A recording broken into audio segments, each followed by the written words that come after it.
Assalamu alaikum and welcome to the program Ramadan for Better Health. We do wish you a happy Ramadan and hope that you are successful in your fasting for the month. Thank you for joining in to view the program today.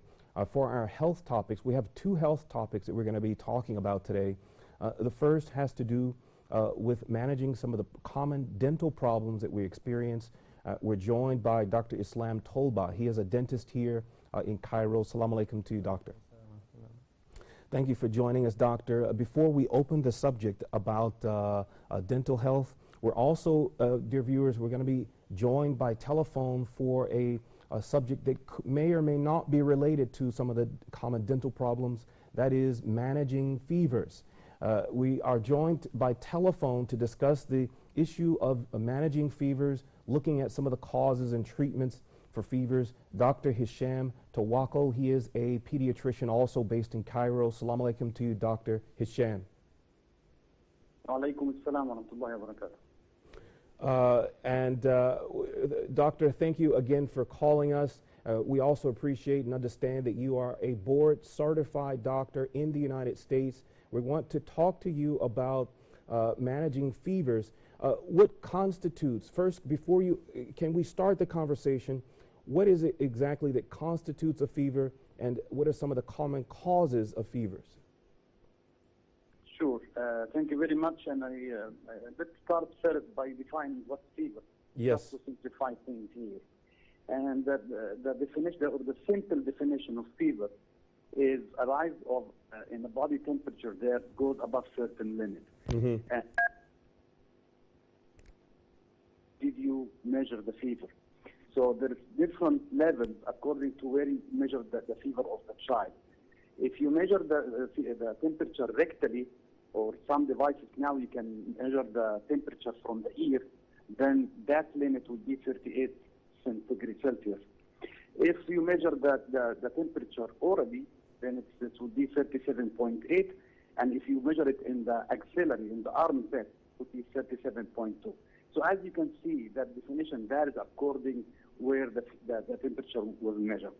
Doctor, just to repeat, Dr. Hisham, just to repeat to make sure our viewers caught this, you're saying that what constitutes a fever depends on, first of all, where it's taken and what the actual number is. Sure. So, okay. As I said, the simple definition is a rise in the body temperature, but that level of the temperature that you can define fever varies according to where you measure the temperature. Okay. As I mentioned. So there's some slight variations depending on the oral or the mouth, the armpit, and anal. Is that another point to take the Exactly. Yeah. So okay. if you measure from the anus, it's 38, or from the ear. 38. The anus and the ear 38. From the mouth it's 37.8. And if from the axillary, from the armpit, it's 37.2. 37.2. The temperature above these limits, then it's considered fever. Okay. The most accurate place, actually, to measure temperature, and that's the most way measured in hospitals, is actually the rectal way, the anus, from the anus. Okay, the rectal is the most accurate. Okay, but undoubtedly the least preferred or desired by the patient. Okay, please talk to us about some of the common causes of fevers.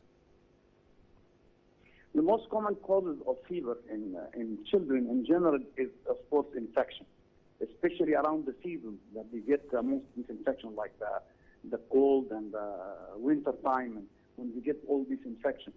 Mm-hmm. So infection usually can be respiratory, like as I said, we get cold or influenza, or we can also get gastrointestinal infection when we have this diarrhea and all these viruses that cause diarrhea, and also we can get ear infection. So mostly the most common cause of fever in mm-hmm. children secondary to infection. Okay, and once we hope, inshallah, that everyone has a way of measuring the temperatures in the home. Can you talk about the tools, the instruments that we should all have in our homes? Of course, there is many types of thermometers, as I said, that allow you to measure the temperature from the three routes I mentioned, either from the mouth or from the anus or from the ear. There are different tools available in the market.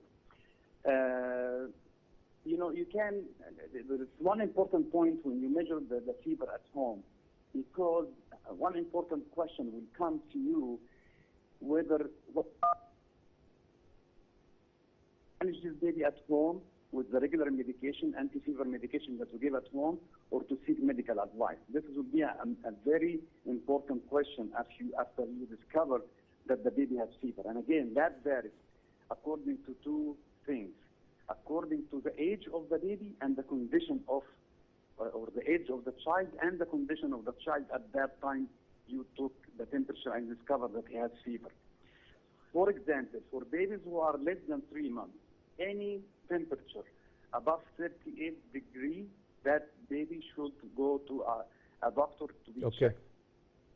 So any baby less than 3 months with a fever more than 38 degrees, that baby has to go for a doctor for evaluation. Okay. If the child is between 3 months and 36 months, then if the fever stays up to 38 for 3 days, then that also child needs to see medical advice. But if the patient is between 3 months and 36 months, if the temperature goes above 38.9, then that has to go to a doctor right away. Right away. Okay. So as I said, according to the age and the temperature also, right, you have to decide whether you're going to seek medical advice or no. Dr. Hisham, we're almost out of time. Just 2 quick questions, if you can, about 30 seconds. Mercury or digital for these thermometers that we have? Which is preferred, mercury or digital? And the best ways to reduce the temperature? You know, as I said, they're both good as long as you know how to measure the temperature correctly. And as I said, the most common route, or the most reliable route to measure temperature is through the anus. But that not needs some practice. So because not to cause harm to the baby if somebody put a thermometer in the anus. Right. So that if somebody is not familiar with this way, then you can use other ways, either in the armpit or the oral route. Let me just mention one thing before we finish this topic. It's one important point that, as I said, when to seek medical advice according to the infant temperature, but there are signs that you cannot actually wait. Right, you have to seek medical advice right away. For example, if the baby has very hot. Okay, Dr. Hisham, I'm sorry. I think we may have lost the telephone, but thank you so much, Dr. Hisham Tawakkol. He is a pediatrician, certified, board certified in the United States, and he has joined to talk to us about managing. We hope, inshallah, you don't have to deal with these issues during Ramadan, but if you do, he's given us some advice, some very important guidelines. For the remainder of the program, we're going to be talking about our dental health. Thank you for holding on and staying with us, Dr. Islam. Now we're going to be opening up some of the common dental problems that we all face. Can you open up this subject for us? Okay, first of all, what's more common than anything is dental caries. What is dental caries? Dental caries is the scientific name for what we call cavities. Cavities, okay. Yeah. Okay. Dental caries is a progressive process.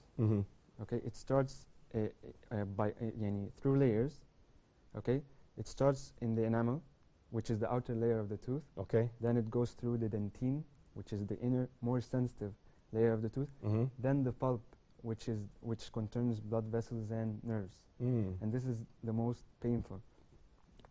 And at this stage, it's not called caries anymore. It's called root canal. This is when the patient needs to treat the root canal by doing something we call endodontics, which is treating a root canal of the tooth. Okay? So dental caries starts enamel, dentine, and then through the pulp chamber, which is called root canal treatment. This is if left untreated. So we should start treating the caries when it starts first at the enamel, which is the outer surface of the tooth. Some people, maybe they experience dental pain.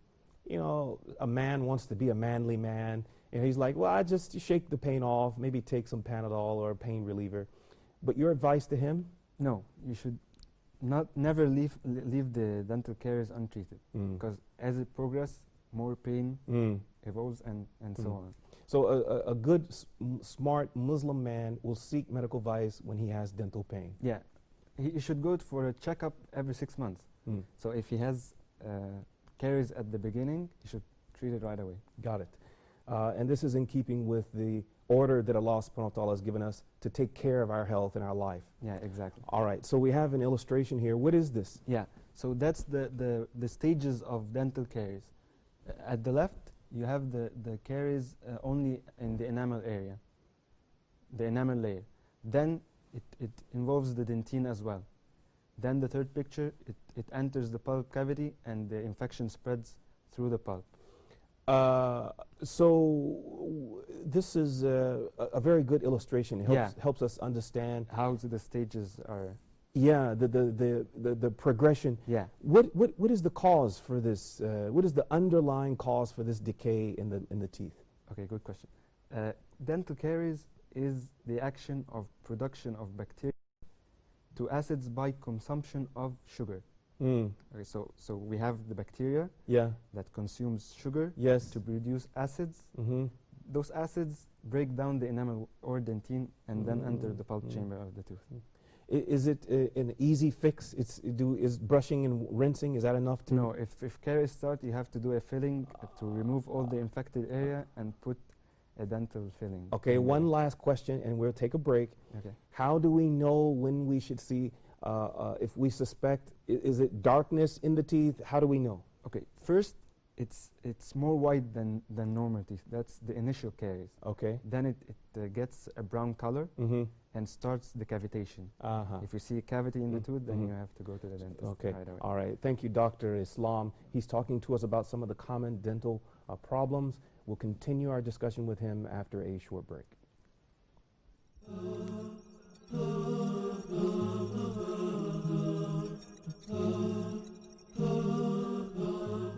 أفلا يتدبرون القرآن ولو كان من عند غير الله لوجدوا فيه اختلافا كثيرا. We all know that a person's iman increases and decreases, and the best way to increase your iman is through the Quran. To contemplate, to reflect, to ponder over the verses of the Quran. أفلا يتدبرون القرآن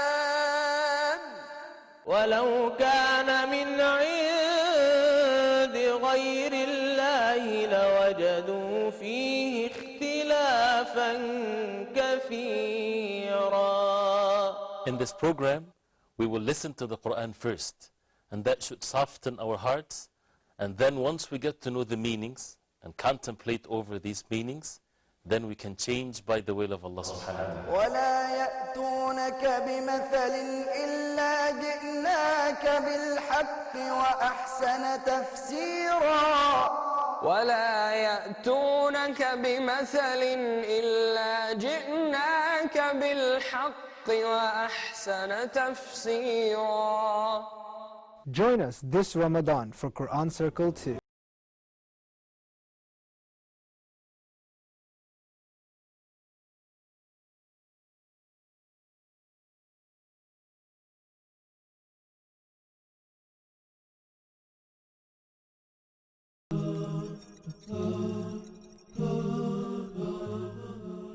Assalamu alaikum and welcome back to the program. We're discussing some common dental problems that we may or may not experience during Ramadan and what we can do about them should we experience these problems. We're joined by a dentist based here in Egypt, Dr. Islam. Doctor, you were talking to us about the cavities and how cavities started. Can you repeat what you told us? You said that the food debris on the teeth sets up a situation where, the bacteria in the oral cavity consumes the sugars found in food debris, then starts producing acids. The bacteria produce acid? Yeah, acids start the breakdown of the layers of the tooth. Got it. Okay. And so you were telling us the things to look for, that if we wait for pain, it's too late. Yeah, pain is too late. Too late. Okay. Okay, so we have an illustration here. Can you talk about this? Okay, so that's a root canal, what we talked about, but from another root. Okay, so you see that, remember we talked earlier about periodontal diseases. Yes. Which is the infection of the surrounding area of the tooth. Yes. If this infection spreads to the apex of the tooth, of the root of the tooth, then it starts the endodontic teeth, the root canal, through a different path. So that's another way to get root canal. I see. Yeah. Instead of drilling through the top. No, this is an infection. It's not a treatment. So instead of caries reaching the root canal, you can get a root canal infection through the periodontal tissues. Oh, I see. Yeah. I see. This is not a dentist drilling into the tooth. This is no, bacteria that's eating exactly. into the tooth. Spread of infection to the pulp cavity through the root. Okay. All right. Crooked. Yeah, crooked tooth. Crooked teeth. Yeah. What are crooked teeth? Which are teeth, not straight teeth. Not straight. Okay. Yeah. Simple enough. We call it malocclusion or malaligned teeth. Okay. Which requires orthodontic treatment. Orthodontic treatment like braces. Now, are we talking about the alignment of the top row and the bottom row, or are we talking about the individual teeth themselves? No, the alignment of all the teeth together, Okay. and the normal bite. The bite. Yeah, the bite. So crooked teeth Yes. result in abnormal bite, what we call malocclusion. So when we have crooked teeth, this results in maybe more periodontal diseases because we can't reach the tooth from every side to brush it. Another thing is heavy forces on crooked teeth can cause the teeth to fracture. Which I see some people have the teeth around the front are crowded, like there's not enough space. What happened in that case when the teeth are overlapping one another? Okay, so in this case, we require what we call orthodontic treatment. Okay. Which is like braces, or we have several kinds of orthodontic treatments, maybe for metal braces, which is common, everyone has metal braces on, and there's clear braces, and also we have lingual braces, which is braces from the inside, it doesn't show, and we have the aligners, which is new. It's something removable that you put on to move the teeth together. I got it. And the cause of this, is it genetic? Yes. So yeah, here we have the metal braces. These are metal braces. Yeah, these are metal braces that everyone has. And we have also another picture of the clear braces, which is exactly the same, but the brackets itself is clear. Is it actual metal in this case? Yeah, it's actually metal. Metal. Yeah, sometimes titanium. And how does that stick to the teeth? What do you use to? We use what we call composite. Composite is what we use to do the fillings. It bonds to the tooth. So we use the metal with composite to bond to the tooth. And when the time is ready to remove the braces, just break it off. It's easy? Yeah. It's no easy. pain, no problem. Here we have the clear braces. Clear. Yeah, the brackets itself are made of maybe some kind of stone or something transparent. And this will correct the individual alignment of teeth. Yeah, exactly. Using a wire. The Okay. wire straighten the teeth out. So over time, the principle is that over time, if you got metal in your mouth under tension, Yeah, exactly. under tension, Tension of the wire. will explain this for us. Okay, so the wire is connected to all the teeth. Yeah. Okay, and the wire has a certain form, or it is formed by the orthodontist. And when this wire attaches to the braces, it pulls the tooth towards the position that it has to be. Does it cause pain? Is it painful? Yeah, the pressure causes pain, but it's not very painful. Not very painful. Yeah. But a feeling of pressure. And this is also another kind of orthodontic treatment, which is called the Invisalign or removable aligners. This has already the shape of the aligned teeth. So when you wear it, it pushes the tooth towards the normal position. What about the success rate with each of these different Is it about the same, or do you have more success with? Some say that braces are more successful than aligners, but we've tried both and they both work. They both Yeah. are effective. Yeah. And what about the prime candidates? Is it better to do this if you're young, or talk about the age range of the patients? Age. We start orthodontic treatments mainly by the age of 13, 12 or 13, when all the permanent teeth erupt. But sometimes we need to start earlier than that. If the patient has some skeletal problem, we should start in a younger age, maybe at the age of 7.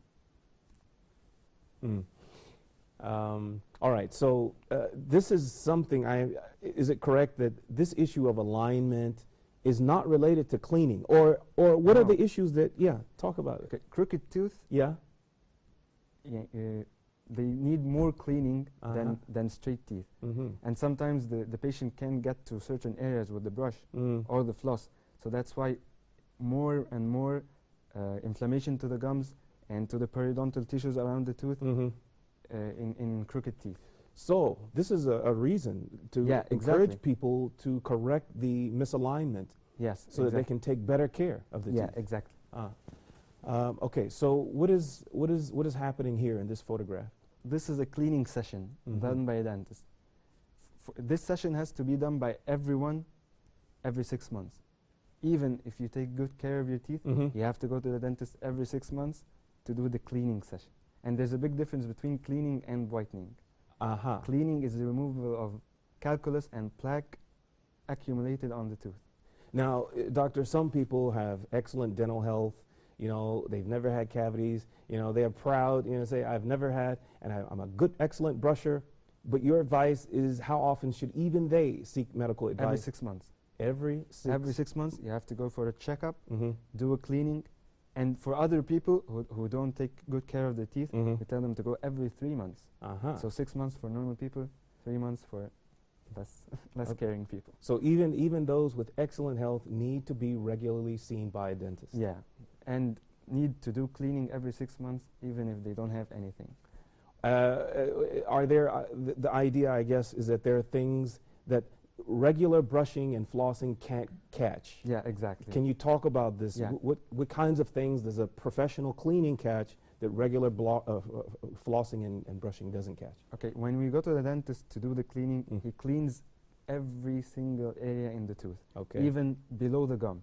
And he removes the stains, stains that develop from eating, brushing, eating, drinking, smoking. Yeah. These stains don't go out by brushing. So you have to go to the dentist to remove the stains, remove the plaque in areas where you can brush or floss. That's why you have to go every 6 months, even if you take good care of your teeth. After what is it called, braces? Braces. After the braces are removed, they should also, just because the teeth are aligned doesn't mean that they don't need dental care. Yeah, exactly. Every 6 months. And braces patients should take more care of their teeth while they have the braces on. Okay. Now let's go back to decay. Can you talk more about decay, this activity by bacteria in the mouth, you said? Yeah, exactly. Okay. One of the main reasons of having cavities might be braces, by the way. Really? Yeah, putting braces makes it harder to brush your teeth. That's why we have certain brushes to clean around the bracket itself and under the wire. I see. Because braces accumulate food more. As you see here, taking off the braces, this patient has initial caries, what we call initial caries. So the white area. There used to be a bracket there, and he couldn't clean it very well. That's why this patient will need to do a filling in this area after he took off the braces, because he couldn't clean good around the bracket itself. Got it. So one of the main reasons of caries is having braces on, if the patient doesn't take good care of it. So if you have braces, you need to take extra care. Exactly. More brushing, more flossing, and there are special equipment for that. Okay. And you need to go to the dentist for cleaning more than normal. Okay.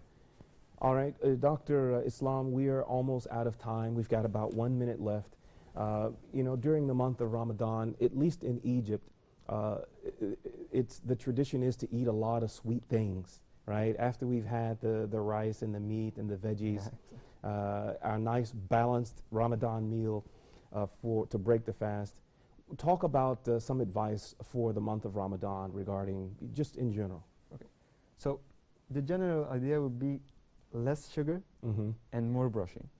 Okay. So we can eat sweets, but not too much. And we have to brush right away after every single snack or meal or dessert or anything. So the brush is more important. Brush, eat whatever you want to a limit, and use your brush right away. Okay. Dr. Islam Tolba, he's instructing us to brush more during the fasting month of Ramadan. Thank you so much for joining us, Dr. Islam. My pleasure. For all this very important and valuable information to help us manage our dental health. Again, this is Dr. Islam Tolba. He's a dentist based here in Cairo, Egypt. Thank you, dear viewers, for tuning in, and much success to you during your fasting during the month of Ramadan. We'll be back, inshallah, with more health topics. Assalamu alaikum wa rahmatullahi wa barakatuh.